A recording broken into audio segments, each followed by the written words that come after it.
Okay, there are some, I've fielded a lot of questions this week about the literacy narrative draft. And although I have made a couple of announcements about this assignment, people still are struggling with this. So I'm going to walk you through a couple of things. First of all, just talking about the assignment itself, even though it closes at 11:59 tonight. So if you have not written this yet, that is kind of a problem in and of itself.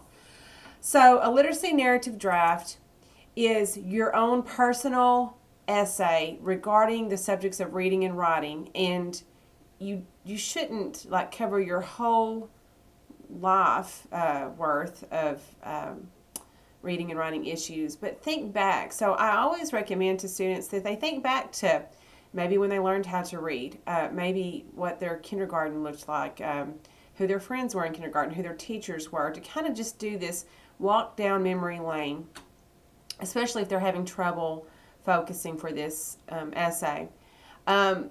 Maybe your experiences were good and maybe they weren't so great. And so, think about what it is you want to share with the class, with me, and an overall general theme like that has guided your life. Maybe why are you here in this class now, and what are your feelings about this class? So a narrative needs to be quite descriptive.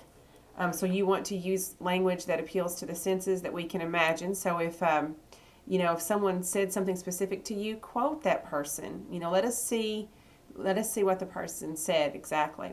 So the instructions that are available online are sort of a shortened, modified version of the ones available in the book. I ask you to read over pages 34 and 35 in a writer's reference, and I'm going to mention those in just a moment. But I just tell you here to think about your experiences as a reader and writer. You're going to use first-person point of view. You're going to use descriptive details, and make sure that your essay is well organized.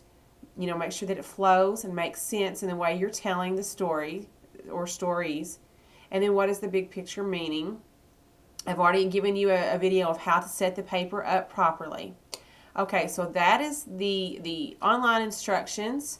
But if you are struggling to get started, like you just cannot think of anything, please study sections C3 in a writer's reference. Particularly look at page 34 and 35. Here on the bottom of page 34, it says explore. It says, what story will you tell? You can't write about every reading or writing experience or every influential person. Find one interesting experience to focus your narrative. Generate ideas with questions such as these. So these are the brainstorming questions that you should have been doing, a few days ago at the least. What challenges have you confronted as a reader or writer? Who were the people who nurtured or delayed your reading or writing development? What are your childhood memories of reading or writing? What images do you associate with learning to read or write? What is significant about the story you want to tell? What larger point do you want readers to take away from your narrative? So here's the deal. I can't write this for you. I can only help you once you've written it because it is personal. If you need further help, turn back a page. Page 32 and 33 is one student, Michelle Nyan, her literacy narrative, and what she is talking about is how her writing was influenced and enhanced by the time she spent with a Vietnam veteran.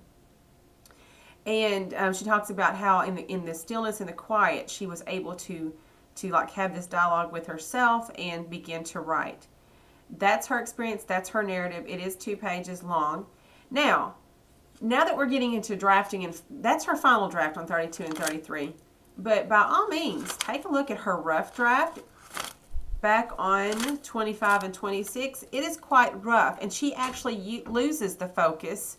She ends up talking a lot about this man, but not so much about her writing. And so, that's her draft, and then when it's time for her to do the final draft, she comes back and focuses the paper to be an actual literacy narrative.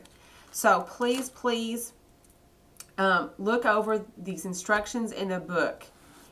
I don't know your histories. I don't know your experiences. I don't know, the things that have happened in your life. But you need to pick 1, 2, 3 events that contribute to your education in reading and writing. Okay, having said that, let me show you about how you are going to conduct peer review tomorrow, starting tomorrow.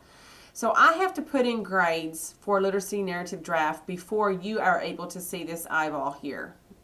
So again, you can't see this eyeball right now. You will tomorrow morning after grades have been put in.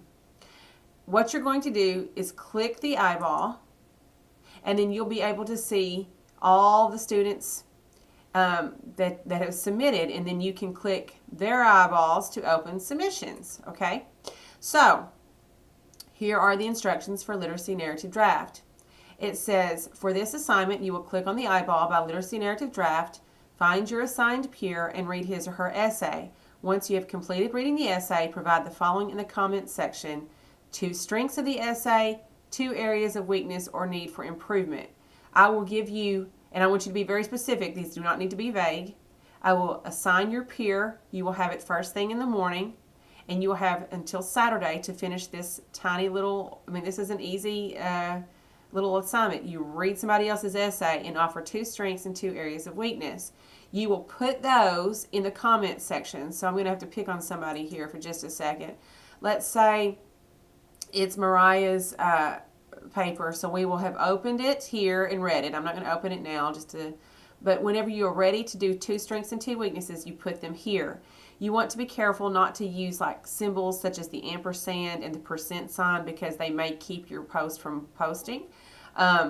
You may want to type this in Word and then copy and paste it over. That is fine, but just make sure it posts. Make sure that you can see it. If it doesn't post properly, there's probably a symbol in there that you didn't realize.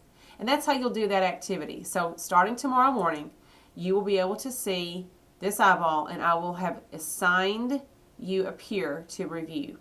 Okay, I hope this helps. By all means, read C1 and C2, C3 quickly. The quicker the better.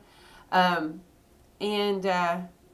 be confident going into this, knowing that this is just a draft. And if you've read Lamont's essay, you know that sometimes these first drafts are not great.